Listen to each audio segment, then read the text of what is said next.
menyebarkan akidah yang bukan akidah Islam, tetapi akidah yang menyimpang dari akidah Rasulullah dan para sahabatnya.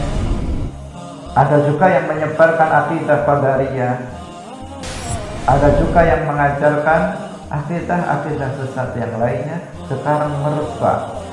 Nah, kalau kita umat Islam mendiamkan terjadinya kemungkaran yang seperti ini, maka dikhawatirkan, di sini dikatakan ausyaka ayyummahumullahu bi'iqab. Nah, dikhawatirkan Allah akan menurunkan, meratakan azabnya untuk semua umat manusia.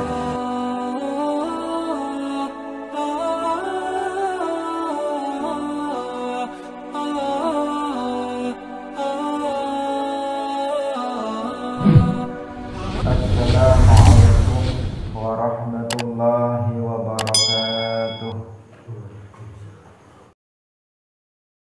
3. Hari ini masuk pada hadis yang ke-34. Mari kita mulai. An Abi Sa'id Al-Khudri radhiyallahu anhu qala sami'tu Rasulullah sallallahu alaihi wasallam yaqul man ra'a minkum munkaran falyughayyirhu biyadihi fa in lam yastati' fa bilisanihi fa in lam yastati' fa biqalbihi wa dzalika adhaful iman. Rawahu Muslimun. An Abi Sa'id, dan kacerita saking Abi Sa'id Al-Khudri radhiyallahu muga ngridoni sapa Allah Gusti Allah anhu saking Abi Sa'id Al-Khudri. Qala dawuh sapa Abu Sa'id Al-Khudri, sami'tu was krungu sapa ingsun, was mireng sapa ingsun Rasulullah ing Rasulullah sallallahu alaihi wasallam yaqulu dawuh sapa Rasulullah, man utawi sapane wong iku ra'a ningali sapa man mingkum saking sira kabeh mungkaran ing kemungkaran falyughayyirhu mangka becik merubah sapa man ing mungkar biyadihi kelawan tangane man. Fa in lam yastati' mangka lamun ora kuwasa sapa man fa bilisanihi mangka kelawan lisane man. Fa in lam yastati' mangka lamun ora kuwasa sapa man fa biqalbihi mangka kelawan atine man. Wa dzalika lan utawi mangkono fa biqalbihi iku adhaful iman, luweh utawa paling setitike hasil. Rawahu riwayataken ing hadis sapa Muslimun Imam Muslim. Pemirsa Madu TV hadirin hadirat rahimakumullah, dari Abu Sa'id Al-Khudri radhiyallahu anhu berkata, aku mendengar Rasulullah sallallahu alaihi wasallam bersabda, barang siapa di antara kalian mengetahui sebuah kemungkaran, maka wajib dia untuk merubahnya dengan tangan. Apabila dia tidak mampu merubah dengan tangan, maka dia wajib merubah dengan lisannya. Apabila dia tidak mampu merubah dengan tangan dan lisan, maka dengan hatinya, dan itu adalah yang paling sedikit hasilnya. Hadis riwayat Imam Muslim. Pemirsa rahimakumullah, hadis yang kita kaji pada pagi hari ini menjelaskan tentang an-nahyu 'anil munkar, tentang kewajiban an-nahyu 'anil munkar, mencegah terjadinya kemungkaran. Ini biasanya satu paket dengan istilah lainnya, kewajiban lainnya, yaitu al-amru bil ma'ruf. Al-amru bil ma'ruf wan nahyu 'anil munkar. Hadis ini secara khusus berbicara tentang masalah an-nahyu 'anil munkar. Tetapi kewajiban bagi kita bukan hanya an-nahyu 'anil munkar, tetapi juga al-amru bil ma'ruf, memerintahkan perkara yang ma'ruf dan mencegah perkara yang mungkar. Apa kriteria perkara itu disebut al-ma'ruf dan apa kriteria perkara al-munkar? Perkara tersebut disebut kemungkaran. Jadi kapan suatu perkara disebut al-ma'ruf dan kapan suatu perkara itu disebut sebagai al-munkar? Nah, kriterianya itu apa? Atau batasannya itu apa? Yaitu batasannya adalah batasan syarat. Al-ma'ruf adalah sesuatu yang dianggap baik oleh syarak. Nah, sesuatu yang dianggap baik oleh syarak. Syarak artinya Al-Quran dan hadis. Sesuatu yang dianggap baik oleh Al-Quran dan hadis itu namanya al-ma'ruf. Sedangkan sesuatu yang dianggap buruk oleh syarak, oleh Al-Quran dan hadis, itu namanya al-munkar. Jadi parameter al-ma'ruf itu bukan berdasarkan pandangan manusia, bukan berdasarkan logika dari manusia, tetapi berdasarkan pandangan Al-Quran dan hadis. Demikian juga al-munkar. Al-munkar itu penilaiannya, parameternya adalah Al-Quran dan hadis, bukan berdasarkan pandangan manusia, bukan berdasarkan logika dari manusia. Karena bisa jadi sesuatu itu dianggap baik oleh manusia, tetapi itu tidak dianggap baik oleh syarak. Demikian juga sebaliknya, ada sesuatu yang dianggap buruk oleh manusia, tetapi itu menurut syarak itu adalah baik. Itu bisa terjadi. Karena itu ukurannya di sini perlu kita tegaskan, ukurannya adalah syarak, Al-Quran dan hadis. Karena pada hari ini banyak orang yang menggunakan logikanya, kemudian mengatakan bahwa sesuatu yang sebenarnya tidak ma'ruf dia anggap sebagai ma'ruf. Sesuatu yang tidak baik itu dianggap sebagai baik. Kebalikannya, sesuatu yang mungkar mereka anggap sebagai ma'ruf. Sesuatu yang buruk mereka anggap sebagai kebaikan. Nah, karena itu perlu ditegaskan di sini nanti kita bahwa al-ma'ruf dan al-munkar itu adalah parameternya adalah agama, parameternya adalah syarak, parameternya adalah Al-Quran dan hadis. Agar seseorang nanti tidak begitu bersemangat untuk mengingkari kemungkaran, padahal yang diingkari itu bukan sebuah kemungkaran. Dia menganggap itu mungkar, padahal bukan mungkar. Dia sudah menggebu-gebu dalam mengingkarinya, padahal yang dia ingkari bukan sesuatu yang mungkar menurut agama. Atau sebaliknya, seseorang menggebu-gebu memerintahkan seseorang melakukan yang dia anggap ma'ruf, padahal sesungguhnya itu bukan perkara yang ma'ruf. Nah, karena itu ini perlu untuk kita tekankan. Pemirsa kaum muslimin rahimakumullah, Rasulullah Shallallahu Alaihi Wasallam bersabda, "Marra'a minkum mungkaran." Barang siapa yang mengetahui, dari ro'a dalam hadis ini itu artinya alima, bukan melihat. Alima itu mengetahui. Jadi pada dasarnya biasanya dalam bahasa Arab, lafadz ro'a yara itu artinya adalah melihat dengan mata. Itu biasanya seperti itu.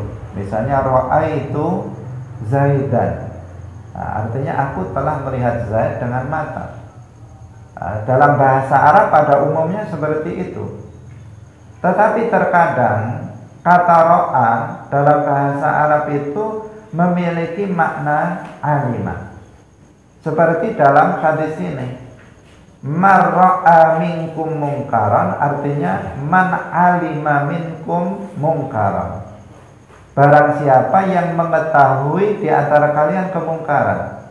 Bukan artinya barang siapa yang melihat kemungkaran di antara kalian. Nah, ini penting untuk kita pahami. Kenapa? Karena tidak setiap orang yang mengetahui harus melihat. Bisa seseorang mendengar, oh di sana ada sebuah kemungkaran, di sana dilakukan minuman keras, di sana ada perzinahan. Dia tidak melihatnya dengan mata secara langsung, tetapi dia mengetahuinya dari berita orang yang thiqah, dari berita orang yang terpercaya. Orang yang terpercaya yang melihat peristiwa kemungkaran itu memberitahukannya kepada kita. Maka di sini apa? Kita mengetahui, tetapi kita tidak melihat secara langsung.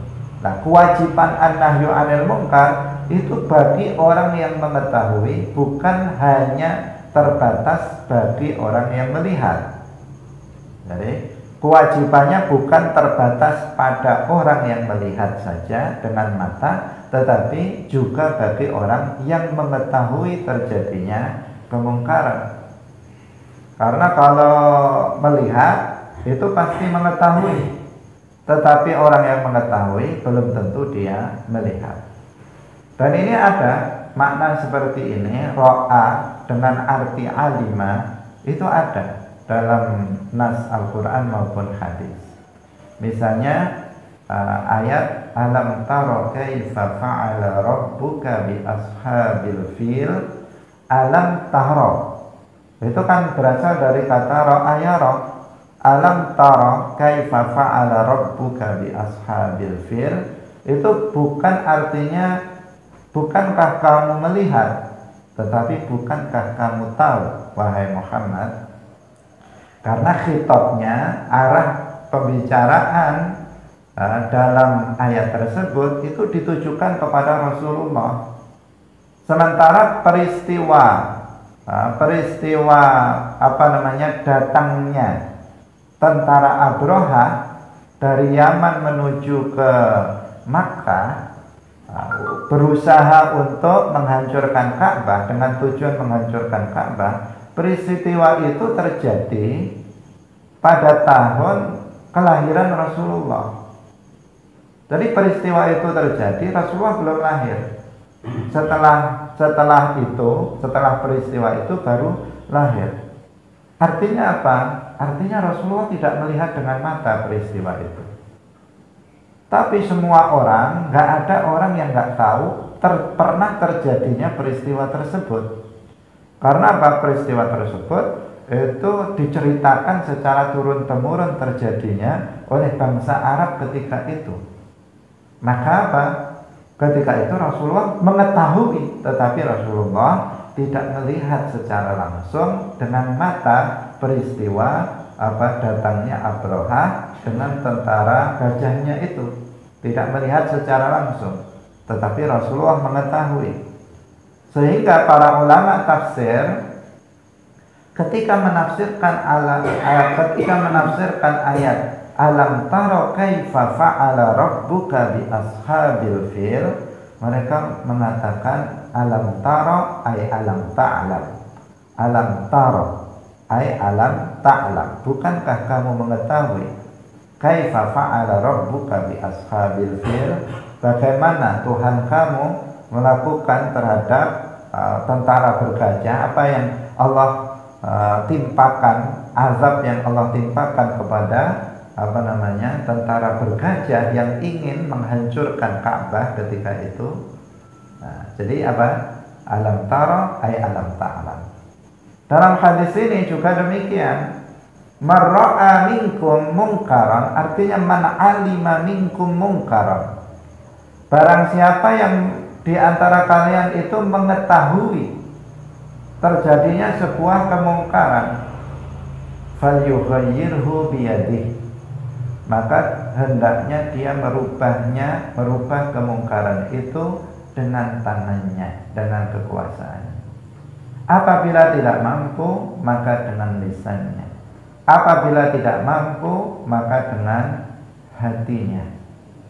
Kaum muslimin pemirsa yang dirahmati oleh Allah Subhanahu wa taala, hadis ini menjelaskan salah satu etika di dalam an-nahyu 'anil munkar. Jadi mencegah terjadinya kemungkaran itu ada etikanya, ada adabnya, ada tata caranya yang harus diikuti oleh orang yang melakukannya.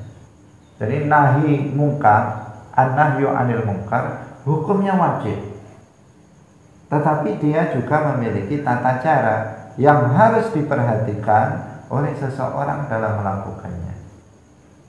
Tidak boleh seseorang dengan alasan nahi mungkar, tetapi justru dia melakukan kemungkaran karena tidak mengikuti ketentuan di dalam an-nahyu 'anil munkar.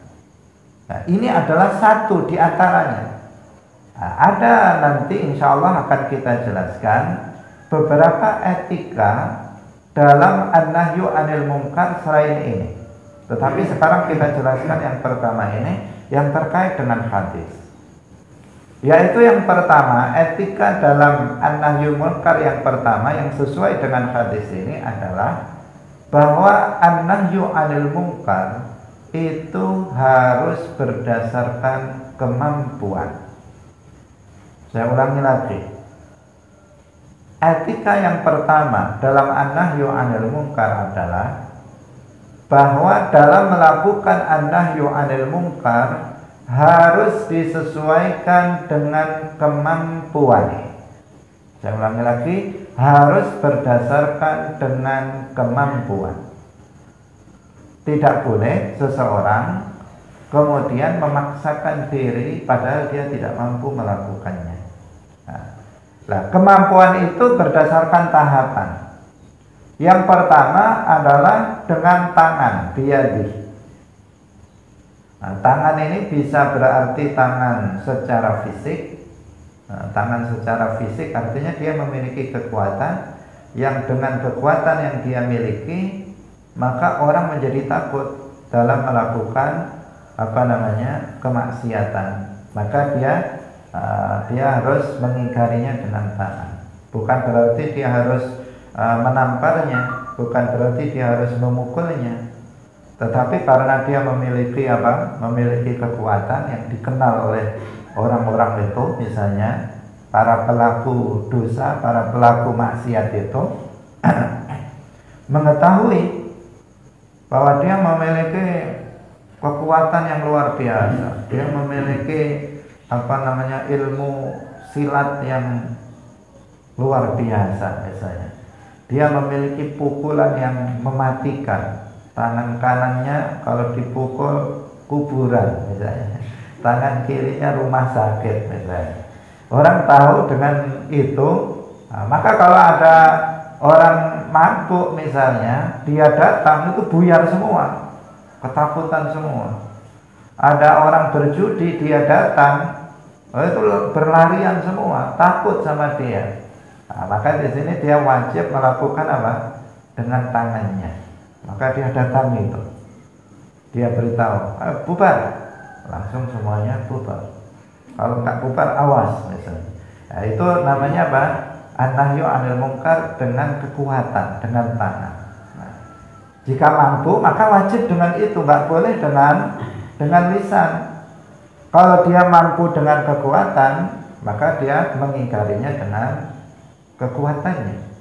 Nah, kekuatan di sini juga bisa dimaknai dengan kekuasaan. Mungkin orangnya kerempeng, tapi dia menjadi bupati. Dia orangnya nggak punya kekuatan fisik, tapi jadi presiden dia. Nah, dia nggak punya kekuatan tangan, tetapi dia jadi Pak Camat. Dia menjadi Pak Lurah misalnya, dia menjadi kepala desa, berarti dia punya kekuasaan.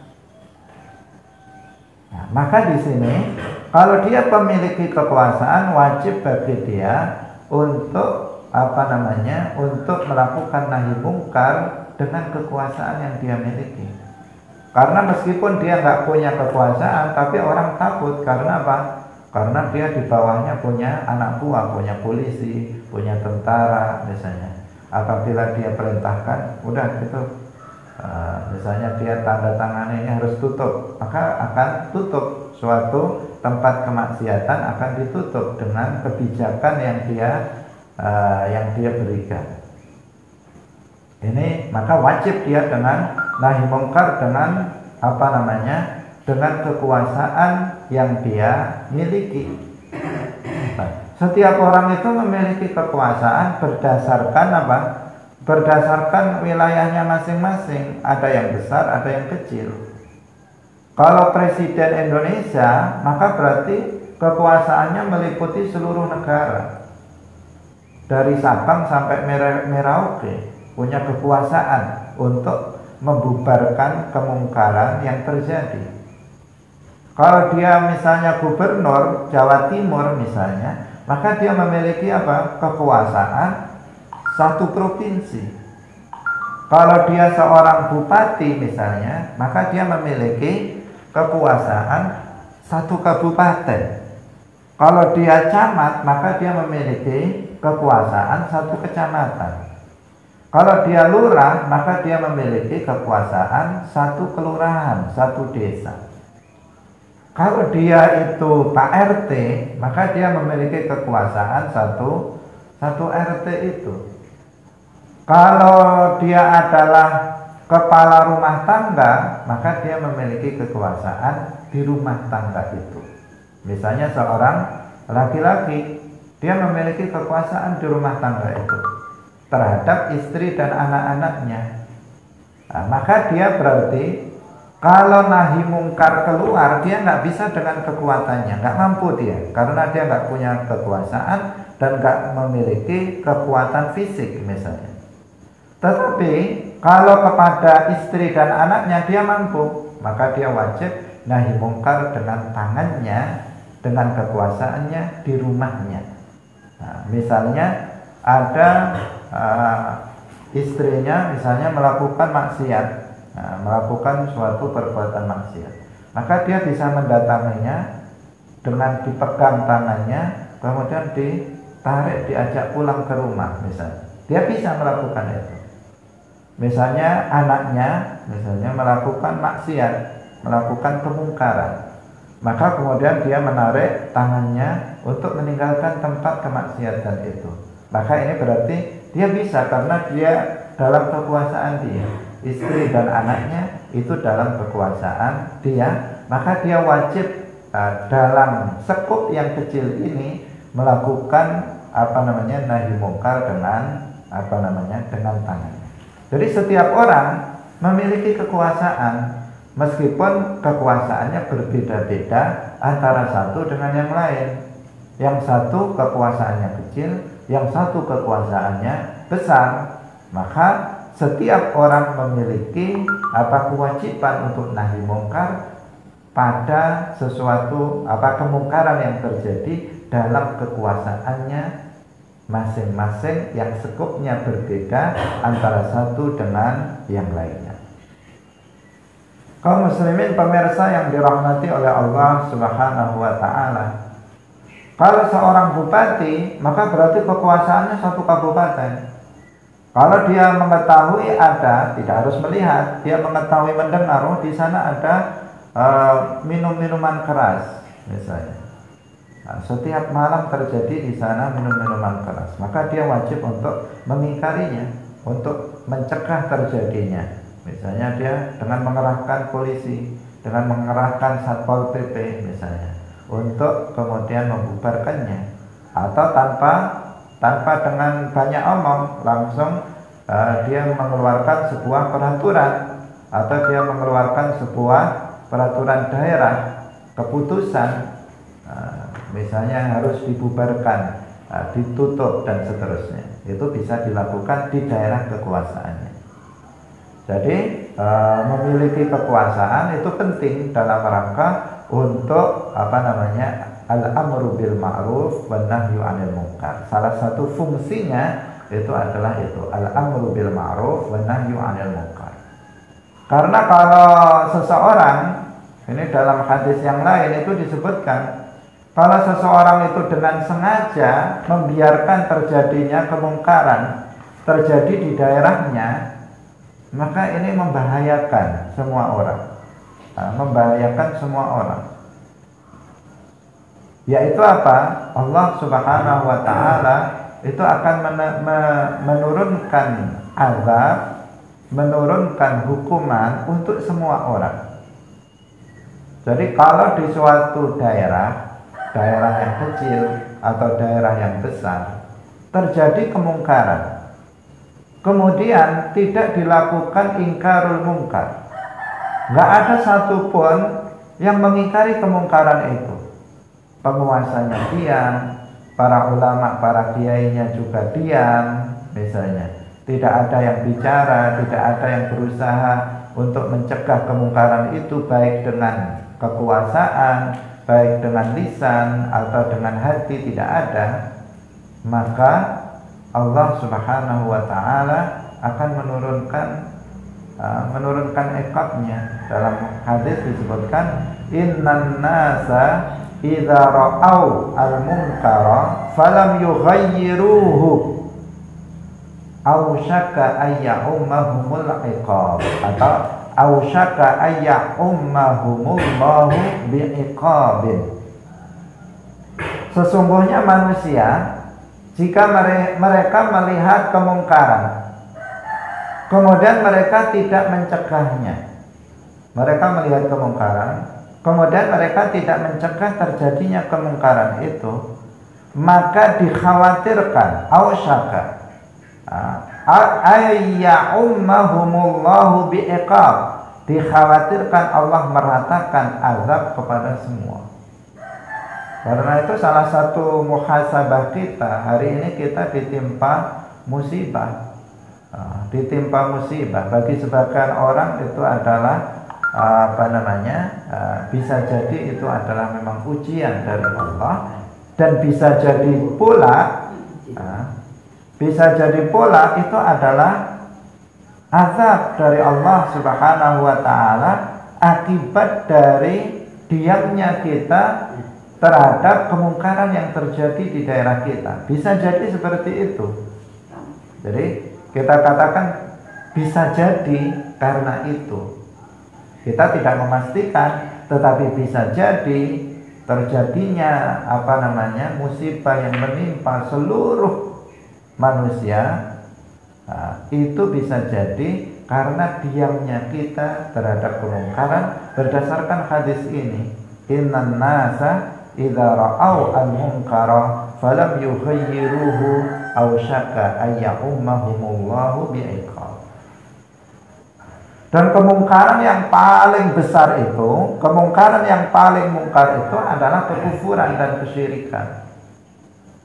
Kekufuran dan kesyirikan itu kekufuran yang paling besar, dan itu yang banyak tidak diingkari. Justru kalau ada orang mengingkari misalnya perjudian, banyak orang yang mengingkari mabuk-mabukan, minuman keras, narkoba, sudah banyak yang melakukannya.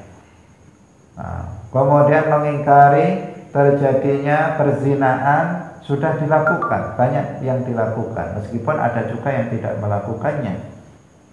Banyak yang orang memiliki kekuasaan tetapi tidak berusaha untuk mencegah terjadinya kemungkaran itu. Tetapi orang yang mengingkari kemungkaran dalam akidah itu sedikit sekali. Bahkan dalam melalui kekuasaan itu hampir-hampir tidak ada.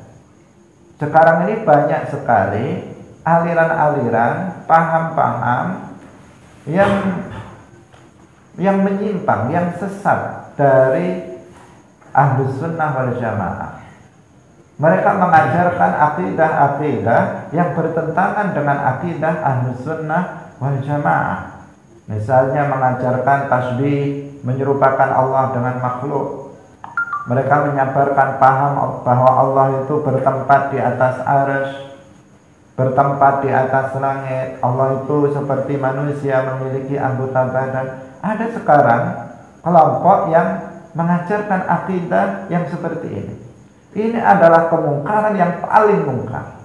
Kemungkaran ini lebih mungkar dari kemungkaran berzina, lebih mungkar dari kemungkaran membunuh muslim tanpa hak, lebih mungkar daripada kemungkaran berjudi, mabuk dan seterusnya.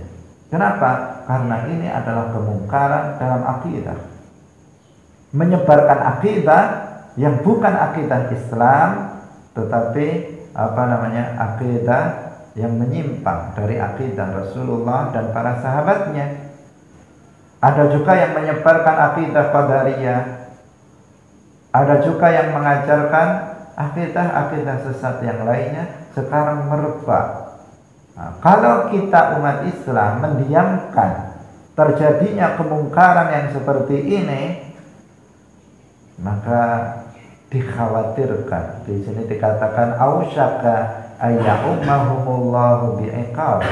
Nah, dikhawatirkan Allah akan menurunkan, meratakan azabnya untuk semua umat manusia. Karena itu kita harus mewaspadai setiap kemungkaran yang terjadi, maka kita harus berusaha mengingkarinya. Tetapi tetap dengan cara yang benar, yang disesuaikan atau yang sudah tentukan oleh syariat Islam. Di antaranya adalah sesuai dengan kemampuan yang sedang kita bahas. Nah, yang pertama, bagi orang yang mampu dengan kekuatan atau dengan kekuasaannya, maka wajib bagi dia untuk mengingkari kemungkaran dengan kekuatan atau dengan kekuasaannya. Kemudian yang kedua, jika tidak mampu, maka dengan lisan. Di sini apa? Jika tidak mampu. Artinya apa?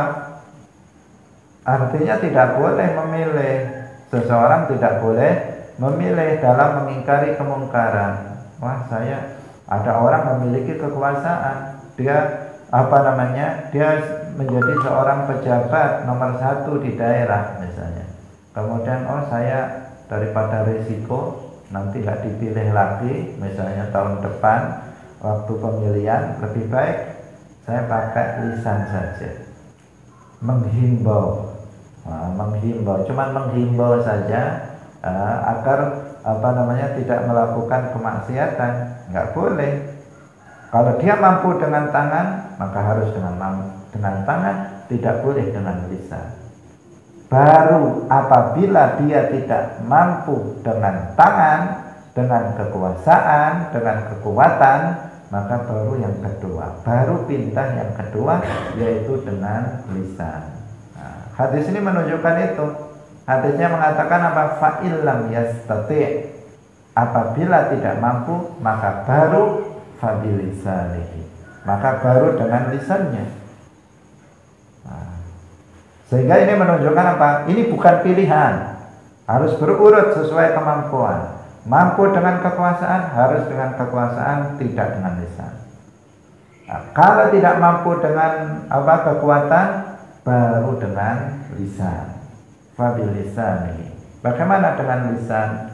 Dengan lisan artinya dengan menasihati orang yang melakukan maksiat, orang yang melakukan kemungkaran, dinasihati agar meninggalkan kemungkaran itu dengan lisan. Kalau kita misalnya para kiai, para ustadz, para mubaligh, maka melalui mimbar-mimbarnya mereka mengingatkan, memberikan peringatan kepada masyarakat agar meninggalkan perbuatan-perbuatan yang mungkar.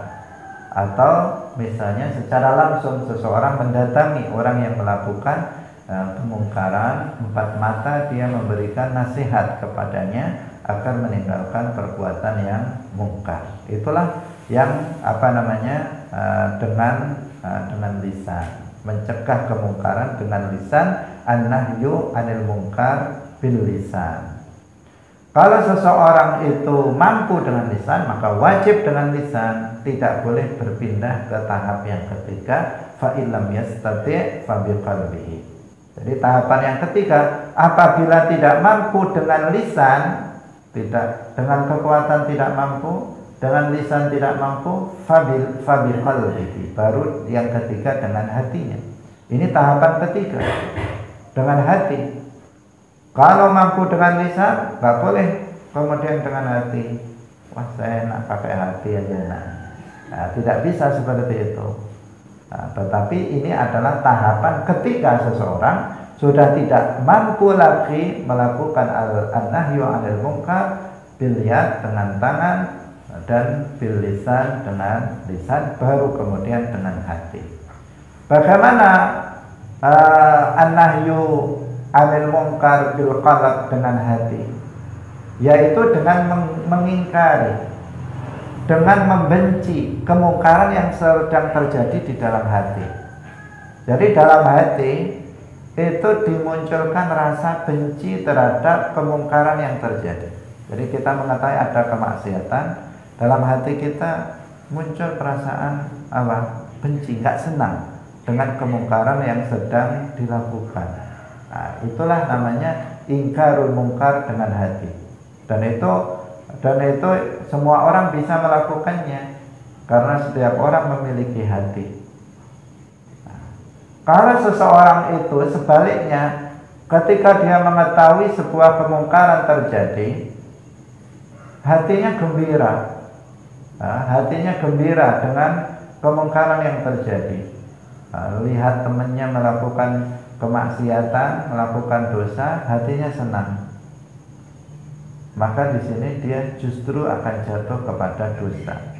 Karena apa? Ar-ridho bil ma'siyati maksiyatun.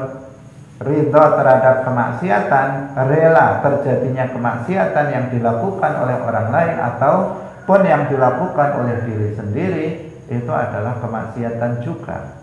Nah, maka ini harus dibiasakan oleh kita. Karena banyak di antara kita itu ketika melihat kemaksiatan itu gembira. Ada juga seseorang yang tidak memiliki kepedulian sama sekali. Ketika melihat kemungkaran, ya tidak gembira, ya tidak susah, ya tidak benci, biasa-biasa saja. Apalagi kemungkaran yang paling mungkar yang dilakukan oleh orang yang berakidah sesat, misalnya melihat ada seseorang berceramah dalam sebuah mengucapkan perkataan yang kufur, atau dalam buku tertulis ajaran-ajaran yang menyimpang dari aswaja Ahlus Sunnah wal Jamaah, maka harus muncul dalam hati kita minimal perasaan nggak senang nih, gimana ini? Maksiat ini adalah kemungkaran, dalam hati harus tidak senang. Nah, jangan kemudian biasa-biasa saja. Harus terlihat bahwa dia marah, bahwa dia nggak senang, bahwa dia benci terhadap perbuatan tersebut. Itu minimal seperti itu.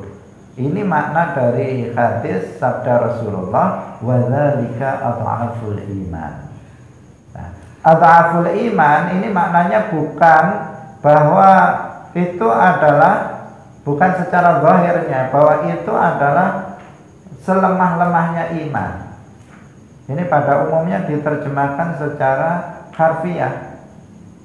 Secara letterlek mengatakan sebagian orang mengatakan orang yang mengingkari kemungkaran dengan hati, maka dia adalah orang yang imannya lemah. Ini tidak benar. Tidak benar. Kenapa tidak benar? Karena tadi itu tahapannya itu kan dengan hati itu kan karena tidak mampu dengan tangan dan lisan. Bagaimana seseorang tidak mampu melakukan dengan tangannya dan dia juga tidak mampu dengan lisannya, mampunya dengan hati, kemudian dia dikatakan lemah imannya. Karena dia punya kekuatan atau dia punya kekuasaan itu bukan karena diri pribadi dia. Dia nggak punya kekuatan itu ya karena memang ditakdirkan oleh Allah dia fisiknya ringkih misalnya. Dia nggak punya kekuasaan ya dia sudah berusaha nyalon berkali-kali nggak jadi, misalnya gimana lagi misalnya. Jadi dia nggak punya kekuasaan. Artinya bukan dia sengaja untuk tidak memiliki kekuatan atau tidak memiliki kekuasaan atau kemampuan untuk memberikan nasihat dengan lisan. Nah, karena itu selama seseorang itu sesuai prosedur, dia nggak mampu dengan tangan, dia juga nggak mampu dengan lisan, maka dia membenci dengan hati, mengingkarinya dengan hati, maka dia tidak dikatakan lemah imannya, tidak. Kecuali jika seseorang mampu dengan tangannya, mampu dengan lisannya, tetapi dia mengatakan saya milih dengan hati saja. Nah, itu masalah lain itu. Jadi dia nggak mau melakukan nahi mungkar dengan kekuasaan ataupun dengan lisan, tapi dia milih dengan hati. Alasannya ya biar nggak ada risiko, biar nggak ada risiko. Maka orang yang seperti ini itu masalah lain. Itu juga menunjukkan bagaimana kualitas daripada keimanannya. Nah, tetapi selama seseorang itu mengikuti prosedur, dia memang nggak mampu dengan tangannya. Karena itu dia juga sudah mencoba dengan lisannya dan dia memang juga nggak mampu. Maka ketika dia mengingkari sebuah kemungkaran dengan hati, dengan membenci sebuah kemungkaran, maka dia tidak dikatakan lemah imannya.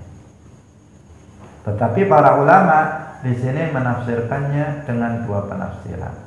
Yang pertama, at'aful iman artinya adalah kemungkaran yang at'aful iman artinya mencegah kemungkaran dengan hati. Itu adalah perbuatan yang minimal yang wajib dilakukan oleh setiap muslim ketika dia tidak mampu melakukannya dengan tangan dan lisan.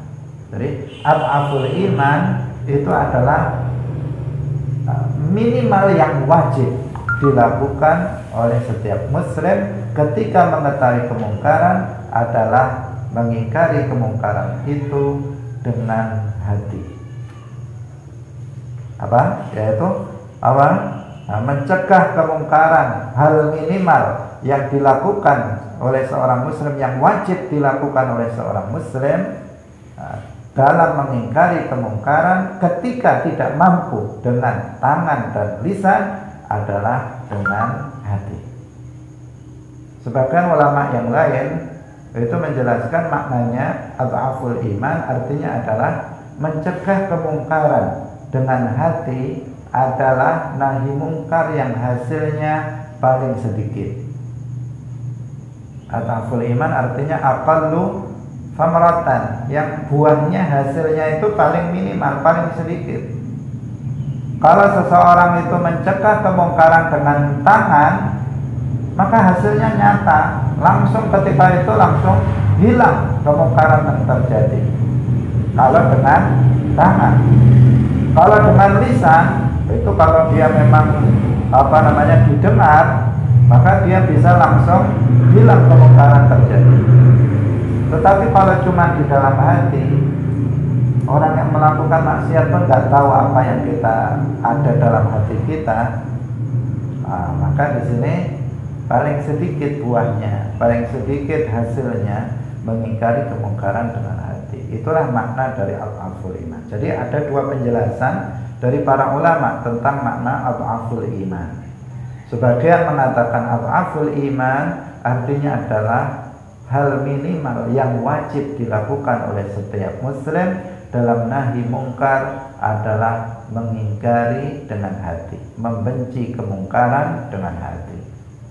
Sebagian ulama yang lain mengatakan makna at'aful iman adalah nahi mungkar yang paling sedikit hasilnya adalah nahi mungkar dengan hati. Nah, nahi mungkar dengan hati adalah nahi mungkar yang paling sedikit hasilnya. Nah, dua penafsiran ini yang disampaikan oleh para ulama, dan para ulama tidak memaknainya dengan makna zahir, dengan makna harfiah, yaitu iman yang paling lemah. Tidak seperti itu. Kaum muslimin pemirsa Nabi TV yang dirahmati oleh Allah Subhanahu wa ta'ala. Kemudian ini tentang hadis ini kita sudah selesai. Tadi kita katakan itu adalah etika tata cara an-nahyu 'anil munkar yang pertama. Ada etika yang lain yang juga harus diperhatikan. Yang kedua, yaitu bahwa an-nahyu 'anil munkar itu dilakukan terhadap apa? Kemungkaran yang mujma' alaih. Kemungkaran yang disepakati oleh semua mazhab 4. Jadi perlu kita pahami bahwa kemungkaran itu ada dua. Ada kemungkaran yang mujma' alaih, ada kemungkaran yang mukhtalaf fi. Nah, kemungkaran yang mujma' alaih itu adalah kemungkaran yang disepakati oleh semua mazhab bahwa itu mungkar. Jadi menurut mazhab Hanafi itu mungkar, maksiat. Menurut mazhab Maliki itu maksiat, itu mungkar. Menurut mazhab Syafi'i itu adalah maksiat, itu mungkar. Menurut mazhab Hambali itu adalah maksiat, itu adalah mungkar. Artinya menurut semua umat Islam itu adalah mungkar. Itu namanya kemungkaran yang mujma' alaih, yang disepakati. Misalnya seperti berzina, itu nggak ada seorang pun yang mengatakan itu boleh. Misalnya berjudi, itu semua umat Islam mengatakan itu haram. Misalnya riba, itu semua umat Islam mengatakan dia adalah haram. Syurbul khamr, minum khamr, memabukkan, itu adalah semua umat Islam mengatakan itu adalah haram. Nah, maka itu berarti apa? Itu kemungkaran yang mujma' alaih. Yang seperti ini harus diingkari. Yang seperti ini yang wajib untuk diingkari oleh setiap muslim. Yang kedua, ada kemungkaran itu yang mukhtalafi, masih diperdebatkan tentang kemungkarannya. Sebagian orang itu mungkar, sebagian orang itu tidak mungkar. Misalnya ada seorang laki-laki memakai celana pendek sehingga pahanya terlihat. Menurut mazhab Syafi'i ini kemungkaran. Karena aurat seorang laki-laki itu antara pusar dan lutut, sementara paha dia terlihat. Maka ini adalah sebuah kemungkaran menurut mazhab Syafi'i. Ya. Tetapi dalam mazhab Maliki itu bukan kemungkaran. Karena dalam mazhab Maliki aurat seorang laki-laki itu hanya kubul dan dubur. Kubul dan dubur, jalan depan dan jalan belakang. Sehingga kalau seseorang laki-laki memakai celana dalam saja itu sudah menutup aurat. Sehingga kalau ada orang main sepak bola misalnya memakai celana pendek, itu bukan kemungkaran dalam mazhab Maliki. Tapi dalam mazhab Syafi'i itu kemungkaran karena terlihat pahanya. Nah, ini berarti apa? Mukhtalafi, diperselisihkan kemungkarannya. Yang satu bilang mungkar, yang satu bilang tidak mungkar. Maka yang seperti ini tidak boleh seseorang mengingkarinya. Tidak boleh seseorang mengingkarinya. Kecuali apabila kita tahu dia bermazhab Syafi'i. Nah, kita umumnya mengikuti mazhab Syafi'i. Kemudian kita lihat seorang laki-laki dia menggunakan celana pendek, tidak menutup pahanya. Maka di sini kita boleh mengingkari kemungkaran. Kenapa? Karena menurut dia mazhab yang dia anut itu adalah kemungkaran.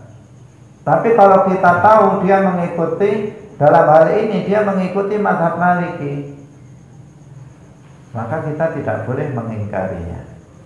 Boleh kita memberi nasihat, sebaiknya kamu tutup paha kamu, sebaiknya. Itu memberi nasihat, bukan berarti dia mengingkari apa yang dia lakukan, tetapi dalam rangka memberi nasihat. Kenapa? Karena dia mengikuti mazhab Maliki, yang menurut mazhab Maliki itu bukan kemungkaran.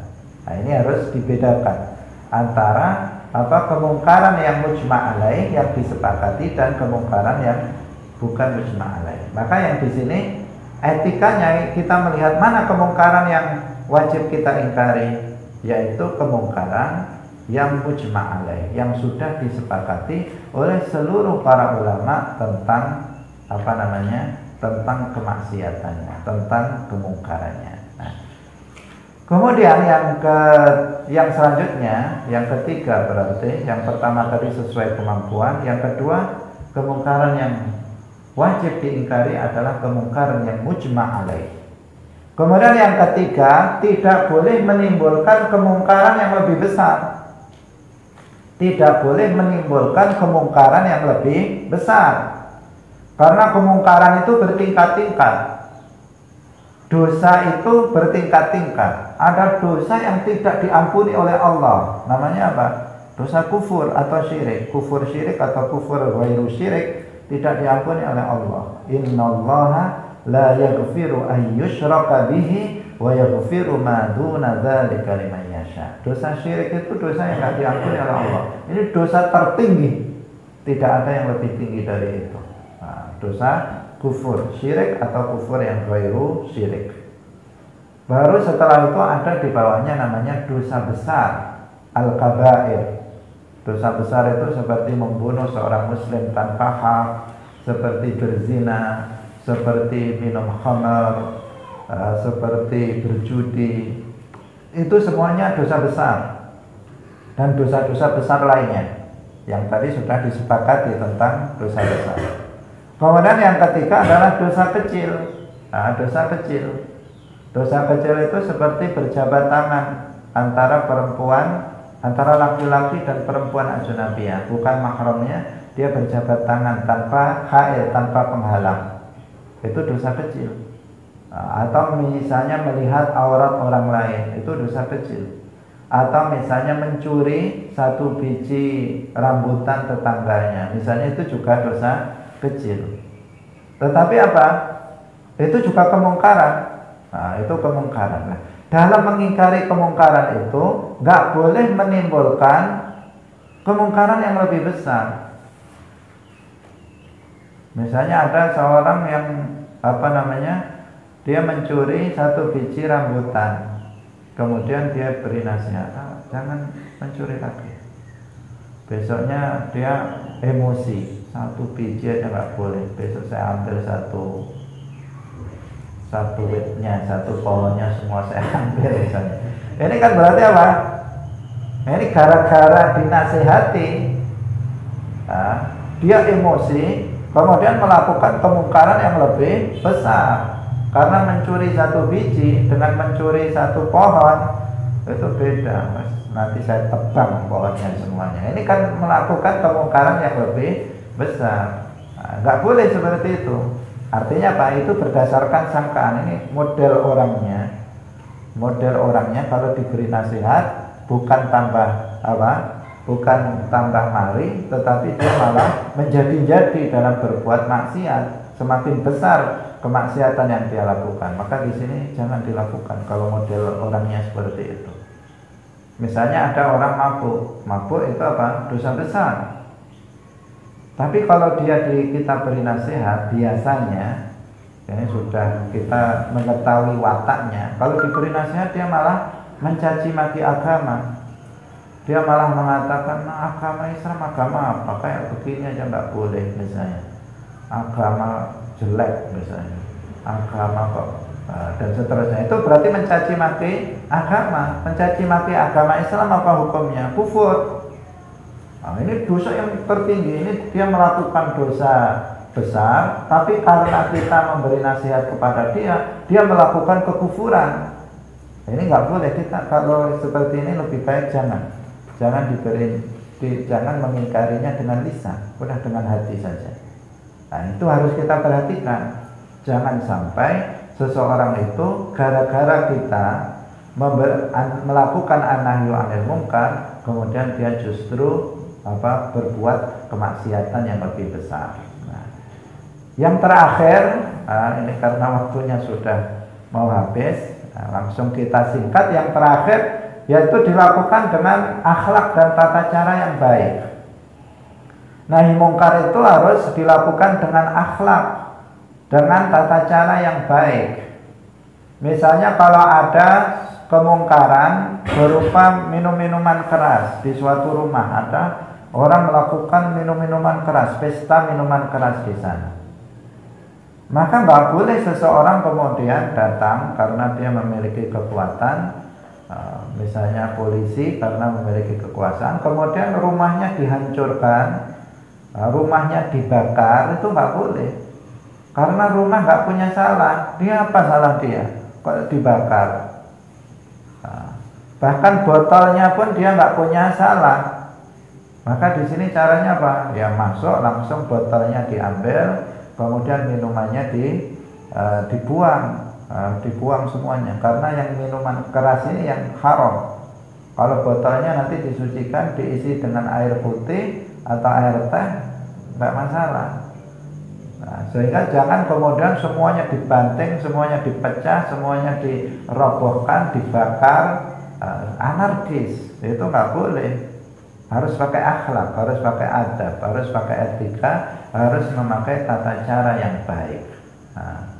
Siapa yang keliru itu siapa? Yang salah itu siapa? Yang melakukan kemungkaran itu siapa? Itu yang harus diperhatikan.